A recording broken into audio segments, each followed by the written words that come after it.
Welcome back to another Doctor Who Big Finish audio drama review. Today we'll take a look at one of the most recent new series box set releases, which is of course Jenny the Doctor's Daughter Series 1, starring Georgia Tennant as the Doctor's daughter, as seen in the Series 4 story, The Doctor's Daughter. I'm sensing a little bit of a theme here. I think that this was one of those box sets that Big Finish were inevitably going to do at some point. It's very much like Classic Doctor's New Monsters. We knew that the Classic Doctors would have some crossover with the new series at some point, or even Torchwood in the way of continuing that after it got axed on TV. This was one of those ones that we all knew would happen at some point, and 2018 is finally the year to see sort of the pilot series of possibly a whole brand new Doctor Who spin-off. For some reason the TV show had this very unusual thing of having the effort to bring back the Doctor's daughter to life when the Doctor left, and then she stole on that rocket or something like that, and then she flew off into space to have her own adventures. However, we never heard of her again. I don't particularly know why. I think it might be something to do with the fact that Georgia Tennant then actually got married to David Tennant, and then I believe popped out 2 children, or they might even be on their 3rd by now. I don't particularly know, but they've had their hands full with a lot of kids over the past few years, so I don't particularly blame her for not returning to Doctor Who at any point. But it's nice to finally see that Big Finish are doing something about that and sort of giving her her own stories and adventures of herself in her own spin-off, which possibly might be having a few more adventures in the future as well. First off, and as always, in the description below, I will be leaving the link to go and buy these from Big Finish website. It's currently out now. The physical product is £23 and the download is £20, and just remain at that pre-order price up until the 31st of August this year. Then it will be going up to the normal recommended retail when it's available in Forbidden Plan and Amazon. I do believe that the physical CD will be £40 and the download will be £35. So basically, if you want this box set, buy it before it goes up in price, because how you can save yourself some money. And also, if you're interested by what I say about this box set in the review, then I definitely recommend checking out the details on the website, as well as the cast list and the trailer. And also there'll be a few links on there as well to other external reviews, so you can see a few other people's opinions about this set as well. I must admit, this box set is a rather unusual one for me, because I think that when I first heard that it was going to be announced and actually be the Doctor's Daughter, her own spin-off, I kind of wasn't exactly very excited. I kind of felt like it already happened, because it's one of those things that you kind of just expect will happen at some point, and you've kind of already prepared yourself for it happening, so there isn't exactly much hype behind it. But I think that this box set, when it was released, was one of those ones where it could go either way. But the main thing that was actually kind of aiming me towards listening to this box set was the fact that we were having a female protagonist, and it was kind of going to be the closest that we're going to get to a female Doctor before Jodie Whittaker actually steps into the TARDIS for her own adventures later this year, because she is essentially a female version of the Doctor to some sort of extent, because she's a warrior at the same time, so she's a little bit more violent than the Doctor in some ways. But I think that this box set was the perfect way to actually establish her character and give her a little bit of development, but at the same time it could have gone either way. As I say, it could have been really good and it could have been really bad. Now, this box set definitely doesn't stand up to box sets such as, say, Gallifrey, Time War, or Jago and Lightfoot, or say even the 8th Doctor Adventures. I think that all of those have a big, massive blockbuster feel about it, but this box set, I feel, is yet to establish its identity, and I think it may need another box set to actually establish that for its own, and maybe have a few experimental stories in there to really give it some oomph. But I think that this box set is definitely a good way to start the series and actually give this character some more padding and some more development, and maybe give her some potential for an actual future, which without this box set inevitably wouldn't have happened whatsoever. Taking a look at the cast for this box set now, we do of course have a few people. I'm not going to go through everybody because it is a whole 4-part adventure box set and you don't want to hear about every single person, but you of course have Jenny, played by Georgia Tennant, and we have Sean Biggerstaff as Noah, who's the equivalent of the companion for this series, and then we have Sean Phillips, or Sian Phillips, however you want to pronounce that, as Colt 5000, who is basically a hitman to some extent, or hitwoman, who goes around the universe killing people. Then we also have a few other people in there as well that I'm not going to bother mentioning, because they're kind of just the unique people for each story. I may come on to them in a few later parts of this review. But yeah, we do also have 4 adventures in this box set. The first episode being Stolen Goods, written by Matt Fitton. Episode 2 being Prisoner of the Ood, written by John Dorney. Episode 3, Neon Rain, by Christian Brassington.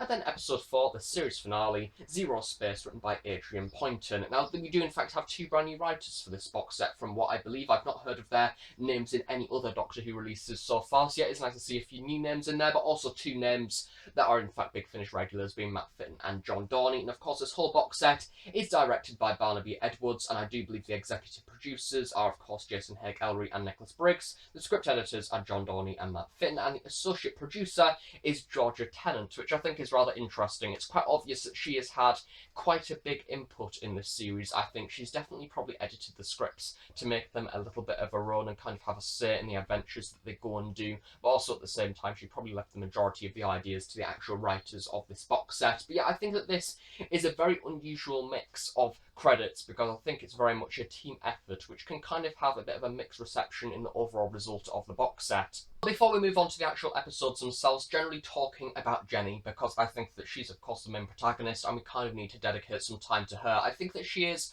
a rather unusual character because I still kind of feel like she's yet to develop her own personality. I think that she's one of those people that is quite obviously the Doctor, sort of to some extent, but at the same time she's a character that is very energetic. She's the equivalent of the Doctor, but a teenager who is kind of going through the universe on these mad adventures, and she kind of steals spaceships, breaking the speed limit in space, and she's a bit of a rebel, and I quite like that, and the series definitely matches that. I think the majority of the stories are very fast-paced, and the way that she explains stuff is also very fast-paced. There's a few numerous moments in this box set where she actually explains her thought process to the different people, such as the main villains in the first story. It's about how she's deduced this certain conclusion by explaining these little minor elements in the room, almost like how Sherlock does in the new BBC series of Benedict Cumberbatch. And I think that that is rather interesting because it actually shows that they're developing a little bit further from Doctor Who, but also at the same time I kind of feel that this box set actually sort of spoon feeds the listener, because I feel like you don't need to see the Doctor's daughter to actually understand what this is about. You could very easily give this to somebody who's literally never heard of Doctor Who before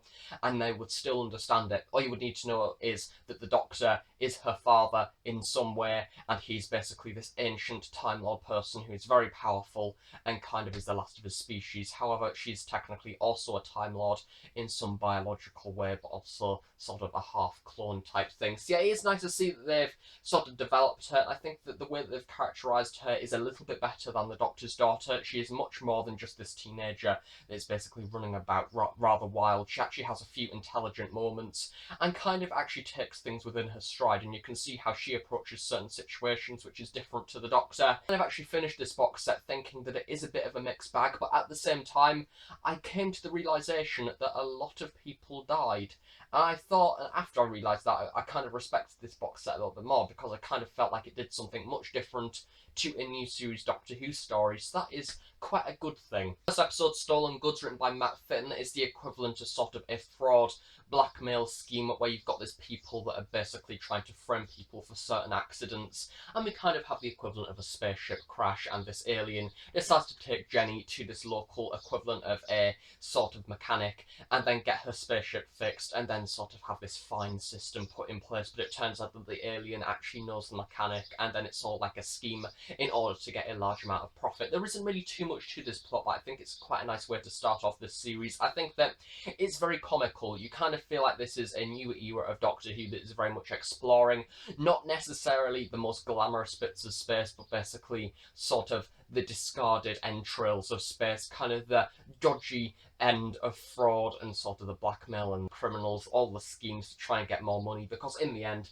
space travel is all about money. And introduced to this character called Garandel, who is basically this giant businessman frog character, but at the same time, he's a little bit of a criminal who wants to get a lot of money. And I like the way that he basically explains all of his ideas to the Doctor's daughter, and sort of he thinks that she is not going to be able to get out of this scenario. He basically openly thinks he's going to be able to kill her and just get away with everything, but instead, of course, Jenny shows that she is more powerful and she ends up nicking another spaceship. I think that she's now on her second spaceship of the series within the first story, and in this episode we're also introduced to the companion being Noah, who's basically this clone that just so happens to be in this mysterious spaceship that she's essentially hijacked and sort of taken for herself, and he's this clone that has woke up and he doesn't know who he is, he doesn't know his past, and the whole series kind of nods to trying to find out who his character is and his backstory. However, by the very end of this series, we don't in fact find out.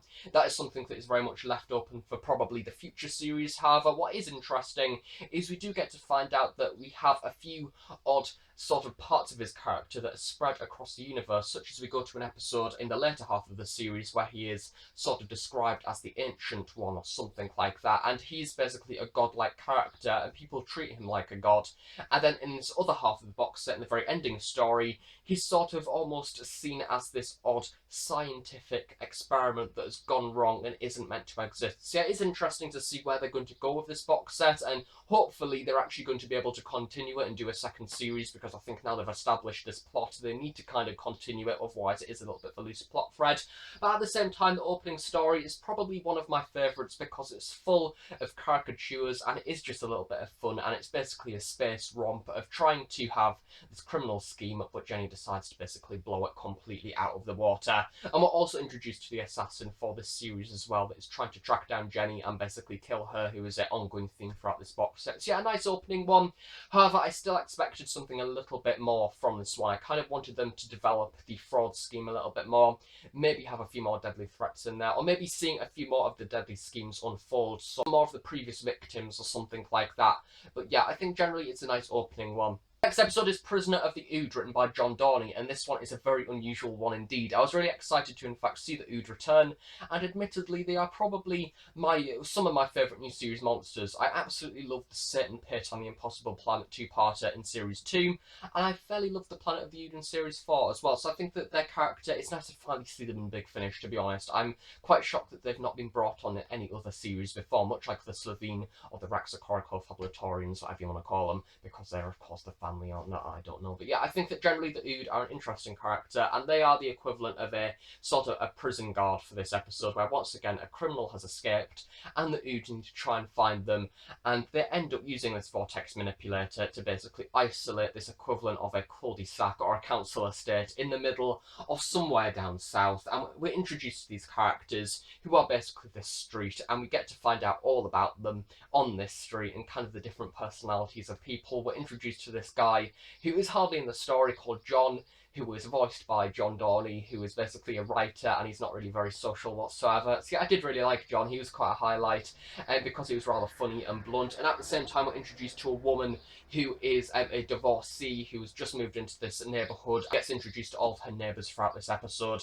And yeah, the Ood idea of them basically isolating this cul-de-sac to find out the person who has escaped because their memory has been wiped, because he's kind of a psycho-alien who can change the mind of different people. And Jenny is plonked into this situation as well, and she's had her mind wiped, and basically she needs to find out what is going on and why she can't remember sort of the past day worth of stuff that has happened in her life. And it turns out that Noah has been taken by the Ood as kind of a prisoner at the same time, which is a little bit of an odd characteristic for the Ood, I must admit. It did feel a little bit unlike the Ood, but at the same time I kind of understood why they were doing it, because they were took over by the criminals. Yeah, a rather nice story. Once again, probably the highlight for me, simply because I enjoyed the novelty of the Ood, and I feel that John Dorney is very much one of those people that can write really fun characters that you have a lot of interest in. Much like in the Infamy of Zaros, it's rather comical, so I don't really expect much from this story. It's quite a light-hearted one, but again, a lot of people die. Essentially, at the very end of this story, I'm going to spoil this bit, so if you don't want to hear this, then sort of skip ahead 20 seconds. I will give you a chance now. The whole cul-de-sac, apart from one person, dies, and they all get transformed into Oods. So yeah, I do think that John Dorney, in fact, had a bit of a twist with this story, which I quite respected. So yeah, at the same time, it was an odd scenario, because a lot of people died, but it was quite light-hearted. Much like Infamy of Zaros, kind of. So 3 Neon Rain, written by Christian Brassington. It's odd having a new name credit in there. This is a rather unusual one once again, where we're basically introduced to a planet that has kind of took the style of a culture of China or something like that. They worship this dragon, or this ancient dragon, that basically tells them when to sleep and when to go to work, and it's all very strict. And we have this idea of gender roles being swapped, and instead the males are the people that stay at home, and the females are the ones that go out and work, get the money for their males to actually help, and then they're kind of addicted to this drug that makes them kind of fat and lazy, and it's all rather unusual. So it is pretty much the main example of a gender role swap, which is interesting for a series with the female being the main protagonist. I do know that Barnaby, who directed this, purposely made certain people females, such as the assassin in this box set. She's female. Also, a few of the main people that we see, such as some of the inhabitants of this planet in this story, are also female, that kind of help out Jenny. And in this story, Noah gets a little bit more to do as well. This was the one that I was mentioning earlier about him being treated as almost this godlike figure. And it is odd because in the previous story, we don't really see Noah that much, which was rather unusual considering we got introduced to him in the later half of the first story. Then he basically completely vanishes for episode 2, and then he's back in episode 3 for the more companion role. And I kind of feel like we're meant to know a little bit more about him at this point in the series, but we don't. But I think that is an interesting story. I like the way that they are addicted to this drug. Once again, a rather adult theme, I must admit, having people essentially addicted to something and then them worshipping this god, which turns out to be an illusion, and this dragon that is in fact sort of somebody hiding as a dragon, and it's like a projection. It's a bit of a wild and wacky one, but once again, I kind of wanted this story to maybe delve into the culture a little bit more, maybe do something like the Terracotta Warriors, but in like an extraterrestrial way, like a stone statue type thing, a bit like the Weeping Angels. I don't know, something like that. But I think this story could have been changed a little bit more, just have a few more of those elements in there. But I think that Christian Brasserson has actually sort of contributed a really unique plot for his first contribution to a Doctor Who series. So I do credit him for that, and hopefully I'll see him more in some more Doctor Who box sets in the future to see exactly what else he can do. That this story follows the Doctor Who format a little bit more strictly compared to all the others. We basically have the main protagonist being Jenny, sort of, or the Doctor, sort of changing role there, and then we have sort of the idea of them going to this planet that's quite obviously got this hierarchy set in place that is wrong, and they're sort of controlled by this main powerful leader. Then by the very end, the main protagonist actually sorts out this revolution in a way.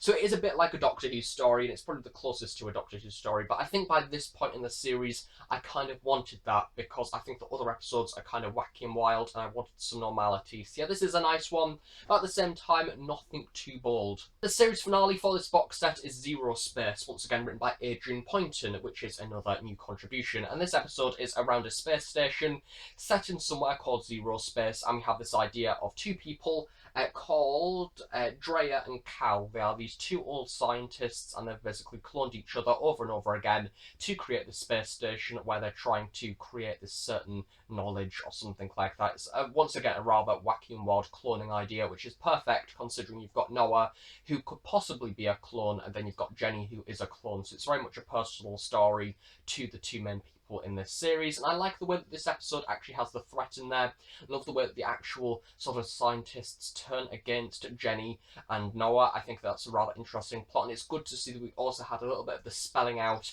sort of the idea of where Noah's came from, as essentially saying the plot to the listener of this is why Noah is mysterious. So I did kind of appreciate that.